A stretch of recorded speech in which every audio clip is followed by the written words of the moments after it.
नमस्कार।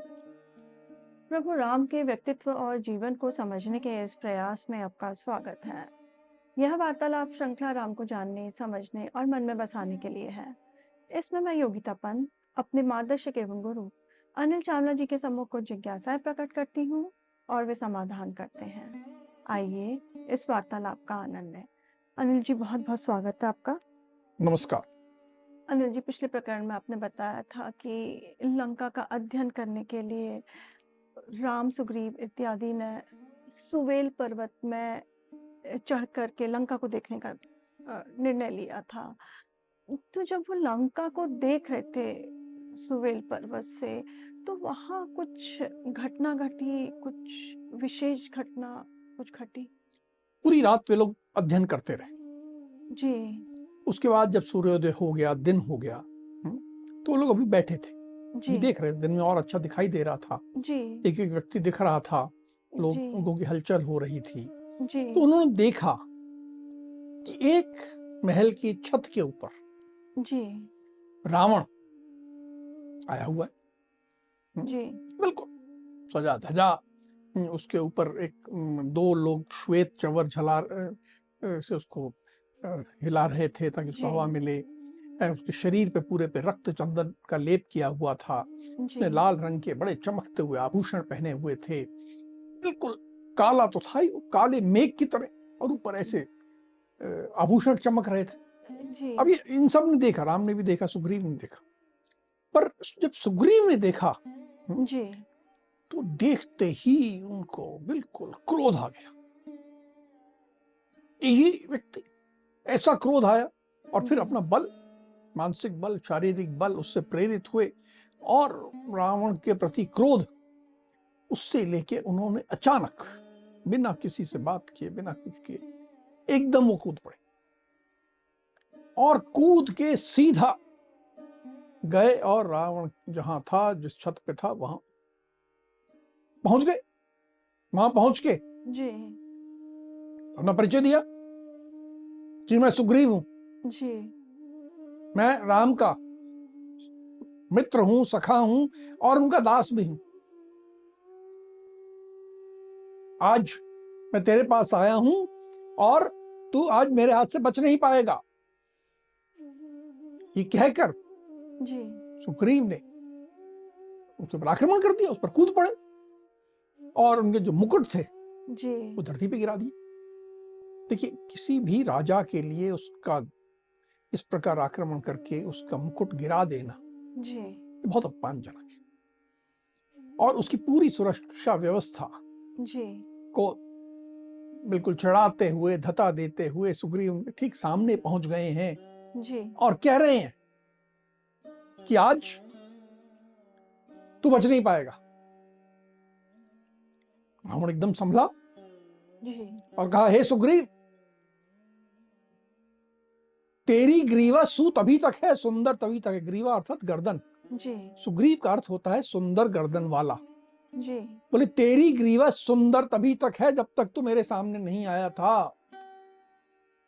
अब तू यहां से जा ही नहीं पाएगा, तेरी ग्रीवा को मैं तोड़ दूंगा, तेरी गर्दन तोड़ दूंगा।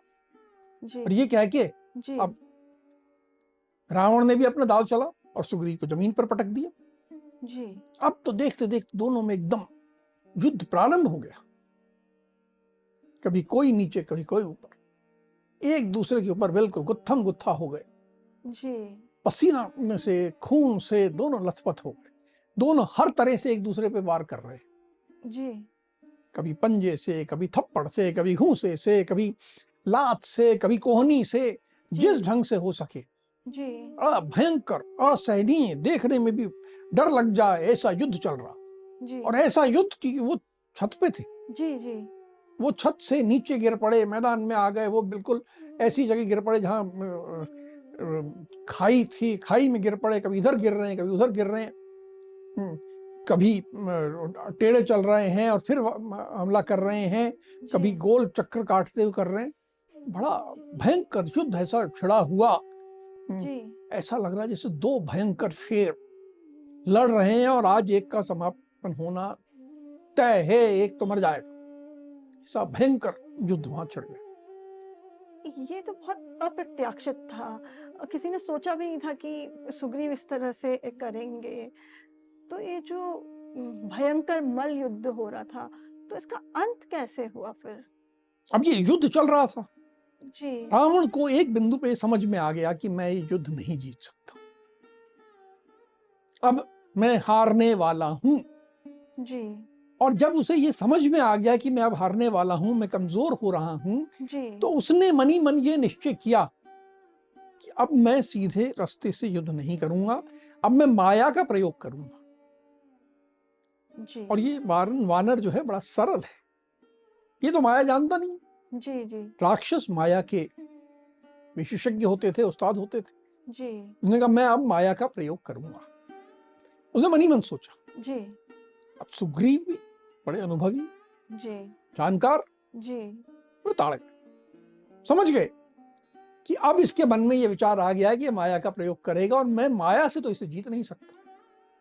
मैं मल्ल युद्ध में तो जीत गया हूं, जी, पर माया में मैं इससे नहीं जीत पाऊंगा और अब मुझे जी, यहां से निकल लेना चाहिए। जी, तो उन्होंने अपने आप को उसकी चंगुल से मुक्त किया जी, और सीधा छलांग मार के जी, वानर सेना में राम के पास आ गए।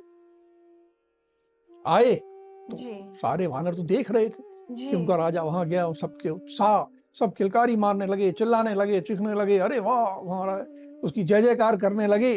जी, सब वानर वीरों ने अभिनंदन किया कि हमारे राजा ने बड़ा एक भारी काम कर दिया है। जी, उत्साह के मारे एकदम लहर सारे वानरों में चली गई।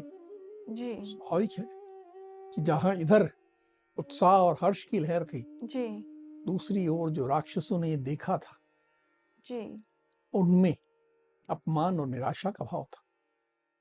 क्यों कि उनके राजा का इतना बड़ा अपमान करके जी, कोई वापस चला गया, रावण कुछ भी ना कर सका। कुछ नहीं कर सका। तो वो उधर निराशा का भाव, दुख का भाव, एक कुंठा का भाव आ गया था और इधर तो उत्साह था। जी।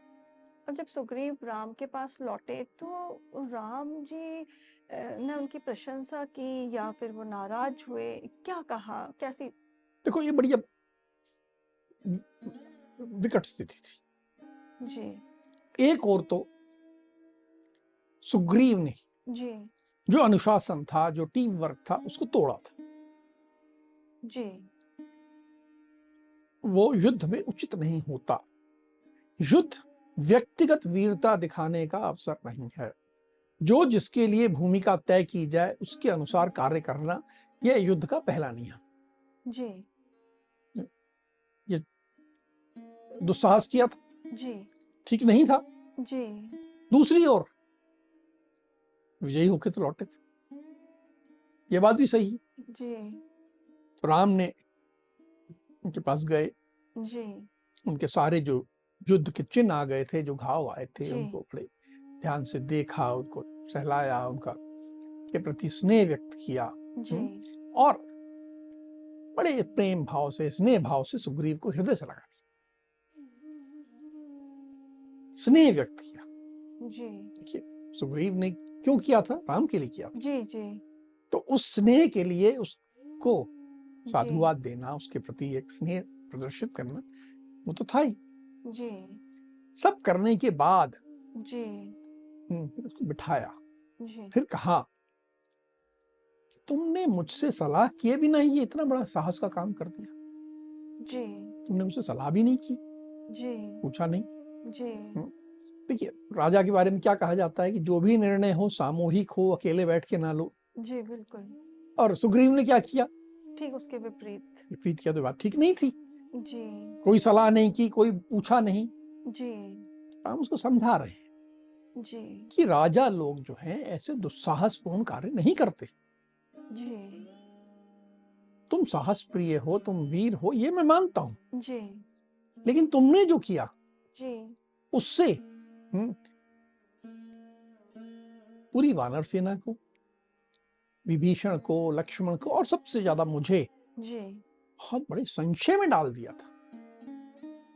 हम लोग बहुत घबरा गए थे, हमें चिंता हो गई थी, जी, बड़ा कष्ट हुआ हमें। जी, ठीक है, तो बहुत ढंग से समझा रहे हैं, डांट नहीं रहे, जी, प्यार से समझा रहे हैं कि आगे से ऐसा दुस्साहस नहीं करना। जी, हमें युद्ध जो है मिलके लड़ना है, जी, किसी एक व्यक्ति का युद्ध नहीं है, ये हम सबका युद्ध है। जी, हमें मिलके लड़ना है, ऐसा दुस्साहस मत करना।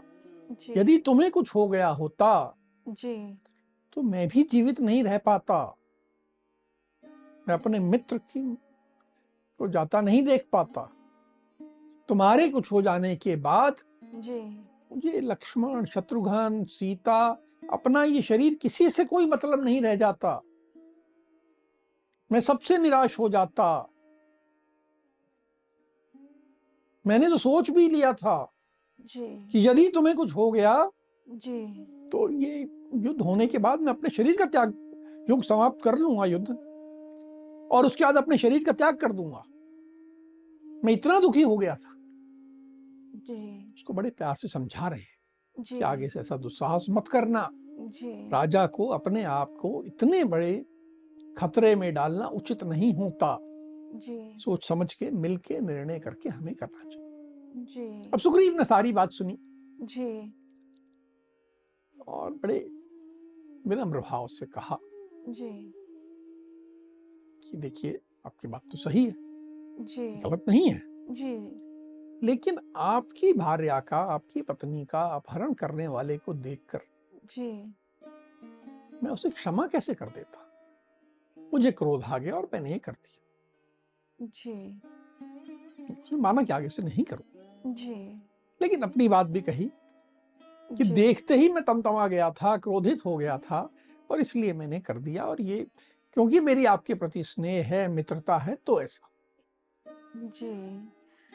एक ये स्वाभाविक बात भी है, बट अब जब सुग्रीव वापस लौट आए, तो जो वानर सेना थी उसने तो लंकापुरी की ओर प्रस्थान किया होगा।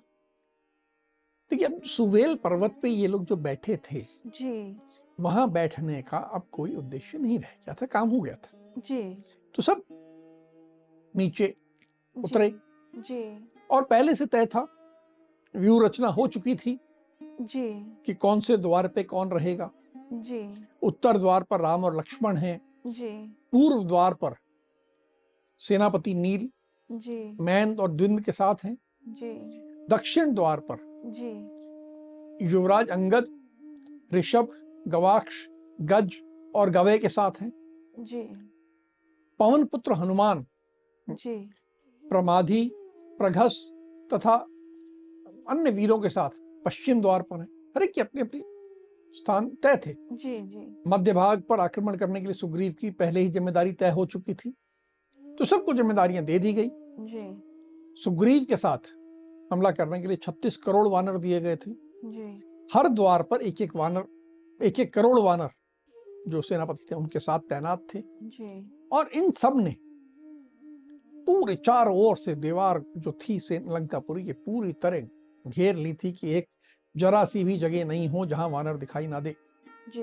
पूरी तरह घेरी हुई। जब, राम लक्ष्मण की सेना के साथ भी जो उनके महत्वपूर्ण लोग थे, जी, सुषेण, जामवान, ये सब खड़े हुए थे। जी, सब और बड़ा उत्साह था, जी, बड़ा पूरे उत्साह से भरे थे कि अभी हमें युद्ध करना, जीतना है। देखिए, जी, सेना में उत्साह बहुत बड़ी चीज होती है। जी, यदि सेना के मन में ये हो, अरे क्यों लड़ रहे हैं हम हार जाएंगे, तो सेना हार जी, जाती है। यहां सेना के मन में उत्साह था, सब बलवान थे और बड़े शोर मचा रहे थे जी, कि हम करेंगे। कोलाहल मचा हुआ था, और इस सारे कोलाहल के कारण जो अंदर लंकापुरी में सुनाई दे रहा था, जी, राक्षसों में बड़ा डर बैठ गया था, विस्मय था। जी, उनको लग रहा था इतनी बड़ी सेना आ गई, उन्होंने जीवन में कभी देखी ही नहीं थी, वो कल्पना ही नहीं कर सकते थे। उन्हें लगता था हम तो इस द्वीप पे हैं, यहाँ कौन आएगा, जी, यहाँ तो कोई पक्षी एक आध आ जाता है, बाकी तो कोई मनुष्य और वानर तो आ ही नहीं सकते। जी, और अचानक ये करोड़ों वानर चारों तरफ से घेर के खड़े हैं और बस हमला करने के लिए तैयार हैं। जी, तो वो घबराहट थी, विस्मय था, दुख था, परेशानी थी अंदर, ऐसा वातावरण था। जी, जब ये वानर सेना ने चारों ओर से लंकापुरी को घेर लिया, फिर राम ने कुछ आदेश दिया सेना को? अब आक्रमण के लिए बिल्कुल तैयार। जी। राम के निर्णय करने की प्रक्रिया आपको बताई जी। कि वो कभी अकेले निर्णय नहीं लेते थे। जी। उन्होंने अपने सब साथियों को, मंत्रियों को बुलाया जी। और विचार किया। जी। तो एक बात निकल के आई कि देखिए, नीति शास्त्र कहता है कि कभी भी ये तीन जो हैं, साम, दान, दंड, जी। इसका क्रमशः उपयोग होना चाहिए। पहले किसी को समझाइए, जी। फिर कुछ ले दे के मामला निपटा लीजिए। जी। अब यहाँ हम रावण को कुछ दे तो सकते ही नहीं है, जी। तो दान वाला मामला तो होगा नहीं, जी। लेकिन हमें समझाने का एक प्रयास करना चाहिए। जी। और जब वो नहीं हो, सफल रहे, जी। जब असफल हो जाए, जी। तो हमें दंड पे आना चाहिए, अपने शक्ति का प्रयोग करना चाहिए। जी। हम तैयार हो गए हैं, बिल्कुल तैयार हैं, लेकिन शक्ति का प्रयोग करने के पहले जी। हमें एक मौका रावण को देना चाहिए कि जी। तू अब भी समझ जा, हमारी बात मान ले। तो अब ये बात समझ में आई। राम ने कहा, हाँ, ये तो नीति की बात है, धर्म जी। की बात है जी। कि दंड का प्रयोग करने के पहले जी। साम समझाने का किया जाए। जी। आज की भाषा में कहें तो आज ये कहते हैं कि डिप्लोमेसी बिफोर वॉर। जी। वॉर के पहले डिप्लोमेसी को एक पूरा मौका दीजिए। जी। तो अब समझाने के लिए, बात कहने के लिए दूत भेजने की आवश्यकता थी। जी। तो राम ने युवराज अंगद को बुलाया जी। और कहा कि देखो, तुम मेरे दूत बनकर जी। रावण के पास जाओ। और कैसे जाओगे? जी। दरवाजे से अनुमति लेके ऐसे नहीं जाना। जी। तुम ये दीवार लांग कर जी। सीधा रावण के पास जाओ, बिना किसी भय के, बिना किसी मन में व्यथा के, किसी चिंता के तुम जाओ जी। और बड़े पूरी हिम्मत से जी। ये बात कहो कि हे निशाचर, जी। तुमने घमंड में, भयंकर मोह में आके जी। तुमने ऋषियों का, देवताओं का, जी। गंधर्वों का, अप्सराओं का, नाग का, यक्ष का और राजाओं का जी। बड़ा अपराध किया है। देखो, एक बात इसमें समझने की बात, जी। ये जो एक आज भी प्रिंसिपल हमारा, जब हम कानून में पढ़ते हैं, जी। कोई जब हम किसी स्त्री के साथ अपराध करते हैं, जी। आज भी सिद्धांत है, ये कहा जाता है कि यदि आप स्त्री के साथ बलात्कार करते हैं, कोई अपराध करते हैं, अपमान करते हैं, जी। तो उस स्त्री के प्रति अपमान नहीं, पूरे समाज के प्रति अपमान, वो पूरे समाज के प्रति अपराध है। इसीलिए जी। आपको सरकार दंड देती है। ये आपके और उसके बीच का पर्सनल मामला नहीं है, जी। ये तो पूरे समाज के प्रति आपने अपराध किया है। जी। तो राम ने ये बात कही कि उसे कहो कि तुमने इन सब का अपराध किया है, जी। ये नहीं कहा कि मेरा अपराध किया है। जी। ये बात जो थी, ये देखिए कितनी गूढ़ बात है। जी। कहा कि कहना कि ब्रह्मा जी से जी। तुम्हें वरदान मिला, जी। उस वरदान को पाकर तुम्हें बहुत अभिमान हो गया था, जी। अब उस अभिमान के नष्ट होने का समय आ गया है। जी। तुम्हारे जो पाप हैं, तुमने जितने पाप किए हैं, जी। उन सब का दुस्सह, कठिनता से सहन होने वाला जी। फल उपस्थित हो गया है, तुम्हारे सामने आ गया है। जी। मैं राम अपराधियों को दंड देने वाला शासक हूं, मेरा काम है कि अपराधियों को दंड दूं। जी। और तुमने जो मेरी भार्या का अपहरण किया है, जी। उससे मुझे बड़ा कष्ट हुआ है। सारी बात कहने के बाद अंत में ये बात है, जी। ये बात महत्वपूर्ण नहीं है। पहली बात यह कि तुमने समाज का अपराध किया, जी। जी। और फिर कह रहे हैं उससे मुझे कष्ट हुआ है, जी। उसका दंड देने के लिए मैं लंका के द्वार पर खड़ा हूं। जी। जिस बल के भरोसे जी। तुमने धोखे से सीता का अपहरण किया था, जी। अब उस बल को युद्ध के मैदान में आकर दिखाओ। अर्थात उसे युद्ध का निमंत्रण दे रहे हैं जी। कि आओ, और युद्ध करो। चोरी से युद्ध करने नहीं पहुंच गए हैं, जी ढंग से निमंत्रण देने की आओ जी और युद्ध करो, अपना बल प्रदर्शित करो। मैं तैयार हूं युद्ध करने के लिए, तुम्हारे दरवाजे पे आके खड़ा हूं। जी ललकार रहे थे। ललकार ना कहते हैं, बिल्कुल ठीक शब्द का प्रयोग किया, जी ललकार दिया उसे। ये जी अंगद को समझा रहे हैं, ये बातें तुम्हें जाके कहनी हैं जी कि यदि तुम मिथिलेश कुमारी अर्थात सीता को लेकर मेरी शरण में नहीं आए जी तो मैं इस संसार को राक्षसों से सूना कर दूंगा। तुम मुझसे बच नहीं सकते हो। जी रणभूमि में तुम शांत और प्राणहीन हो जाओगे। मेरी दृष्टि में आने के बाद जी तुम्हें कोई नहीं बचा सकता। यदि तुम भागना भी चाहोगे, जी पक्षी बनकर भी भागोगे और तीनों लोकों में छिपते फिरोगे, जी तो भी जीवित नहीं लौट पाओगे, जीवित लंका नहीं लौट पाओगे। जी तुम्हारे हित की बात बताता हूं जी कि तुम्हारा हित इसमें है जी कि अपना श्राद्ध कर लो। परलोक में जो सुख देने वाले दान पुण्य होते हैं जी वे अभी कर लो, क्योंकि तुम्हारी मृत्यु तो निश्चित है। तो ये सब कर लो जी और भी जो इच्छा पूरी कर लो। लंका को जी भर के देख लो, क्योंकि तुम्हारा जीवन अब जी। मेरे अधीन हो चुका है और अब उस जीवन का अंत होने वाला है। ये पूरा संदेश जी राम ने अंगद को दिया और कहा जाओ जी और तुरंत जाके ये रावण को बताओ। जी राम का ये संदेश लेकर अंगद रावण के पास गए होंगे, वहां क्या हुआ? अंगद जैसा आदेश हुआ था जी ऐसे तुरंत अग्नि की भांति आकाश मार्ग से जी गए रावण के राजभवन में जी पहुंच गए। जी वहां राजभवन में रावण अपने मंत्रियों के साथ बैठा था, जी कुछ चर्चा कर रहा था।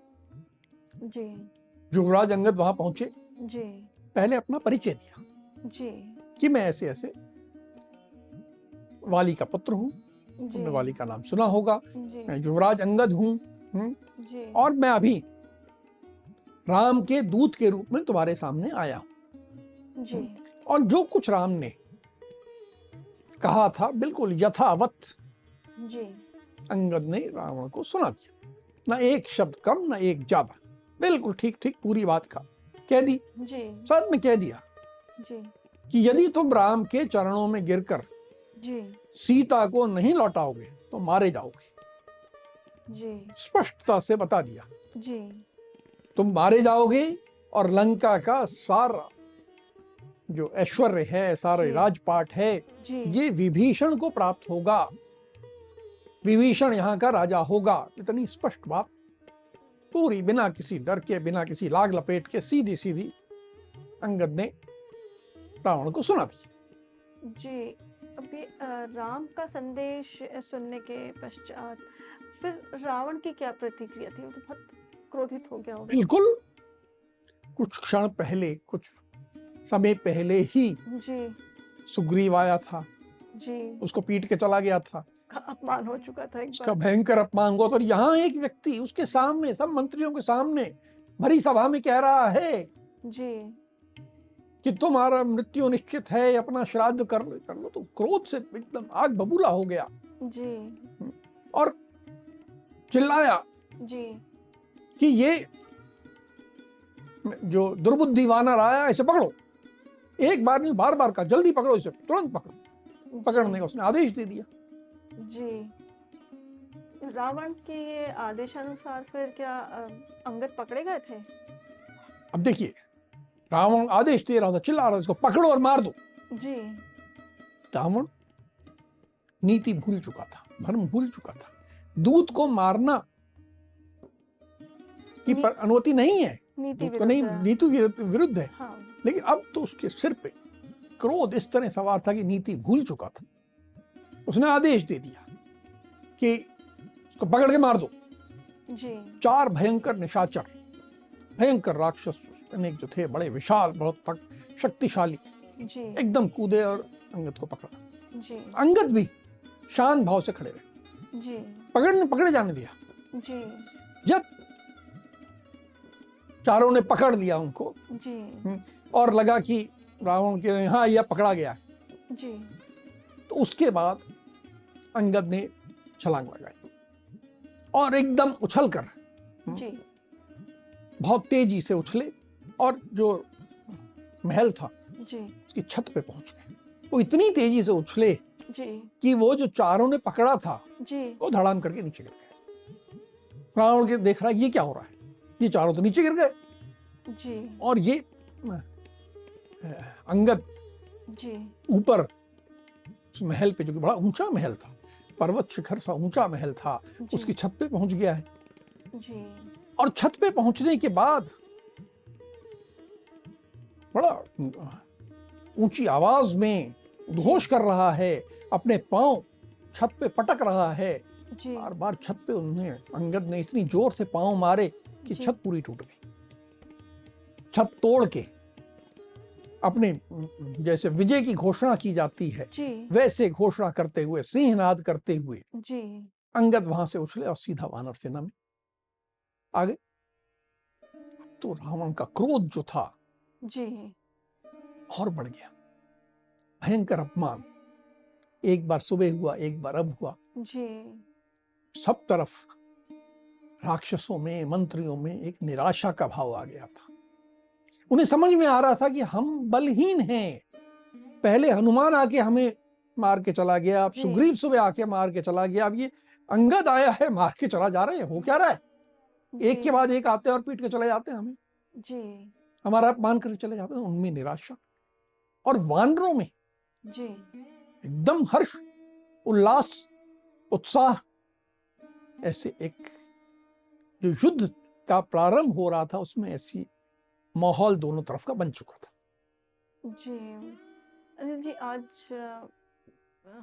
हमने देखा आज के प्रसंग में कि रावण का 2 बार अपमान हुआ। उसके बावजूद भी उसका अहम जो है वो कम नहीं हुआ, वो झुकने को तैयार नहीं था। दुर्बुद्धि था। और दूसरी ओर राम जो थे वो, उनके साथ इतना अन्याय हुआ था, उनकी पत्नी का अपहरण हो चुका था, फिर भी वो धैर्य के साथ काम कर रहे थे, धर्म का पालन कर रहे थे। अब आगे और क्या होता है वो हम अगले प्रकरण में आपसे जानेंगे। अब हम आज की चर्चा को यहीं विराम देते हैं। अगली कड़ी में राम के जीवन से जुड़े कुछ अनछुए पहलुओं के साथ हम दोनों फिर उपस्थित होंगे। राम राम। राम राम।